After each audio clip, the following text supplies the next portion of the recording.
Hello everybody, how are you going? Welcome back to Bloons TD 6, where in this video I want to be finally looking at the Tack shooter Paragon. It's been out for a little while, but I haven't had the chance to relish in its glory, and so honestly, I think Park Path on hard is probably going to be the best, just because there's so much Tack shooter possibility on this map, just right in these pockets. Now, I guess I could start out by putting a Tack shooter right there, but honestly, I think just for safety's sake, I'm just going to be putting sorta down right about there. Then I won't have to think about anything for about 40 rounds, and I can just go crazy on the banana farms. And I don't even know how much is the Paragon. It is 200,000. Okay, so not too bad. Certainly not like the Goliath the Doom ship at almost 1 million. That's a huge difference. As much as I usually do love the Buccaneer in the middle here, because, well, I mean, look at it. It has so much range coverage. At the same time, maybe someone like the Mermonkey just up here as well might make a lot of sense, just long term. I mean, I've got the water, so I might as well use it. Like I said, sorta is just so good. If I really want to be using it, I can just get rid of a couple of balloons that come out there, but it's been 27 rounds and not a single one has gotten through.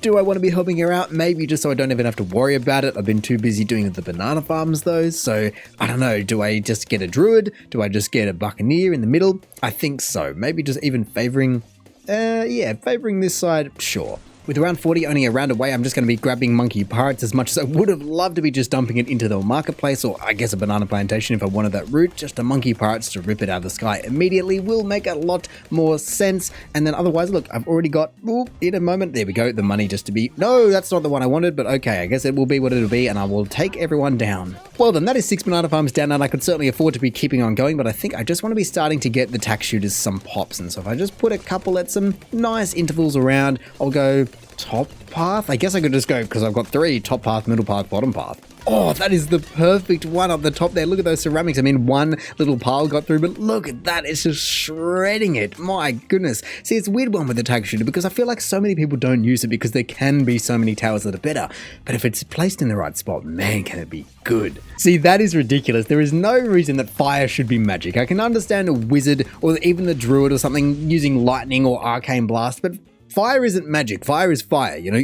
Nothing that humans can do can be surely considered magic. Speaking of which, though, I'm thinking that I won't keep it as the Ring of Fire for too much longer. I reckon in mere $20,000, which isn't much, it'll be maybe 2 or 3 rounds, I can grab the Inferno Ring because it has done so well. 50,000 pops compared to these guys, which haven't been active because the Inferno Ring or the Ring of Fire has been so active.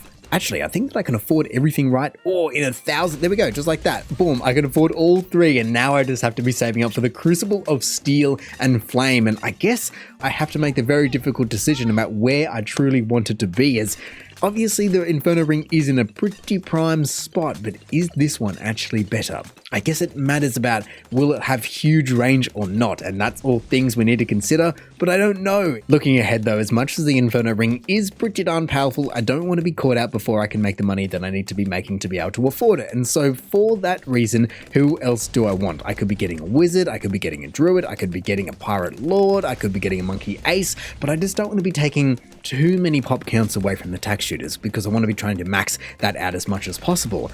But then I don't want to be dying. So which one is it? And who can I get that makes sense? I mean, maybe just a druid or mermonkey just to be stopping people just flying through at the end here. If I just go bottom, oh, hello there. Well, that was very, very easy. But if I just go bottom path for, yes, I get it. But if I just go bottom path, Alluring Melody, Symphonic Resonance, then that should be fine.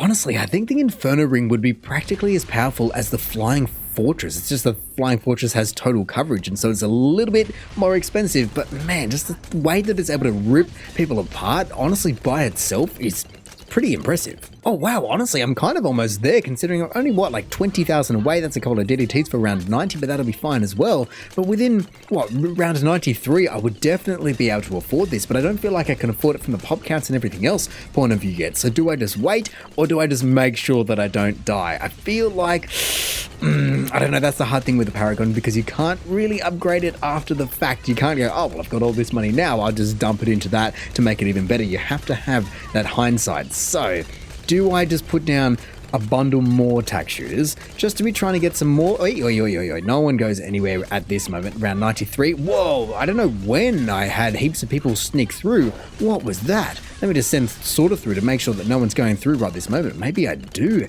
need it, but I've had 100 lives just disappear. I do feel as though I'm playing with fire a little bit here, considering, I mean, bad fire, as I've got the Inferno ring and I could get it, but I'm just trying to hold off just a little bit longer just to make everyone a little bit happier.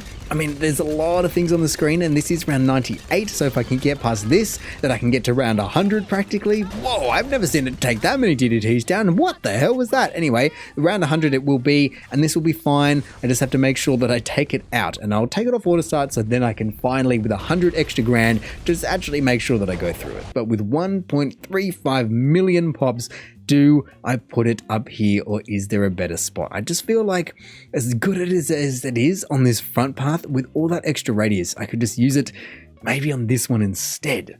Because I can only imagine, as much as it's a tack shooter, it's going to have quite the range on it. Considering this guy can shoot a random fireball across the entire screen, I reckon the Paragon should also. So this one, or even this one, I think I want up the front. So I'll go this guy, give it as much as I can, why not, and take them all. What's it gonna be? Okay, only 28, but it's irrelevant. I just want to see what this thing can do. That, however, is also an awesome looking tower. I'll give them that. I'm also now wondering, considering this monkey village was providing a little bit of radar detection to a whole boatload of towers, but now the Paragon can't take it unless it can see it by itself. I'm wondering, do I need some more camo detection ability? I mean, I've got the Monkey Buccaneer down here, but who else might be needed? Maybe a druid just to be helping out, but he can't see camo. So a ninja, a sniper, an ice tower, a sorter that's level 20 maybe? I don't know. Hang on a minute, what is going on with those tacks? What is that? I mean, it let a DDT through because it can't see it. That doesn't make sense to me. See, let me just take them down and whoa, that is so many hooks. Since when does it have that many hooks? Anyway, I'll send Sorter out, and I definitely need to be getting some more camo detection up in the form of something. But if I just use some towers, it got rid of everything. Whoa. I don't have it on auto start, but I'm going to be needing something here, as I've used all of my abilities just to be taking them out early, and look, they're kind of taking them out. Oh no, it is going to go through. See, that's so ridiculous. Why does a Paragon do that? I'll continue just to be seeing, but it never makes sense how you can get something that's supposedly better, but then you lose such a key component of the game. It's like if you could all of a sudden not hit little balloons or not hit big balloons. It's like, oh, what's the point of the tower then? So especially if you're using all your money. I mean, this guy is going to be doing all right, but not DDT all right. I mean, maybe I just need heaps more of them. There we go. That's about $20,000 well spent, or at least before the banana farms topped me back up, it was basically down to zero. But just like that, making money, but also making moves on these DDTs. That's what we need, compared to them just flying through before, just stopping them in their tracks now. Sadly though, there are no towers that can do what the subs are doing, but on land. In terms of the village is usually what you can use, but for towers that can't accept any buffs, it's irrelevant. I mean, I can also be putting engineers down, but again, it doesn't do anything. And so, unless I'm completely missing something, only something like the ninja could affect it otherwise, but that's not going to be helping someone that is a Paragon with already 1.4 million pops under its name. Whoa, look at the amount of people in that Mermonkey spiral. That was crazy. That's millions of pop count right there. Look at them all. What is going on there? I would love just to be putting the Paragon up there. Oh my goodness. Maybe honestly, as much as I did put it up there, maybe I should just move it. Oh, no, that's not what I wanted. You are the right person, but how do I move it again? Here we go. I move it over to here, and then that should just make it so I can use the ability, but just use it and then use the other abilities. To be fair though, if there is ever a time to be checking these out, it would be now. And so if I just want to be using, I guess, the blue one, I'll see what happens. That seems like a massive, what is it, like a, whoa, they went and followed them all the way back to the start. So that's like a, I don't know what you'd call it, attack bomb. I mean, you can't even read what it says. They don't show you. However, what does this other one do? It just seems to go, geez, it just got bigger and bigger. And wait, is it getting bigger and bigger? How big is this thing? My goodness, that is a lot of range, but that's like, it's kind of like druid spikes just going everywhere and then tacks within that. That's the only thing I can describe it as, but they're just clearly glowing red hot, a crucibly hot. So now I'm just curious to know how high can this tower kind of go by itself, as every time I look it's got another million pops under its belt. And yes, I do have some other towers on the screen that are definitely helping out, especially the monkey subs, considering they're just kind of keeping me alive. Really, if I got rid of the monkey buccaneer, I wouldn't notice the difference, as it barely has gotten any pops in a very long time. I mean, if I just go ahead and use some of these huge bombs from this tack shooter, you can see how powerful it is, and it's only 28 compared to if it was absolutely maxed. But how high could it go? As I feel like very quickly, if you don't have the abilities, if you had a big group of balloons, it might run through you. God, some of these people have a lot of pop counts, but I think I might sadly just start removing a couple of people that have done very well for me. But if I just start getting rid of some people, what is going to happen? If I just get rid of all the people that are additional, so to say, Mermonkey, now it is only the tack shooter. Of course, I still do have the monkey subs, and of course they can do damage, but realistically, at around like 137, they're not doing enough to be making that much of a difference. And so this guy, once these people get around at 10 million pops, I don't know where that suddenly came from, but at 10 million pops, let's just see how quickly he can take these guys out. Oh, he shredded them pretty well. Oh, and the range is pretty nice as well. How far? Wow, that is a lot of damage he can do. Man, just watching these reinforced DDTs just look or not even making it. Where is he popping them?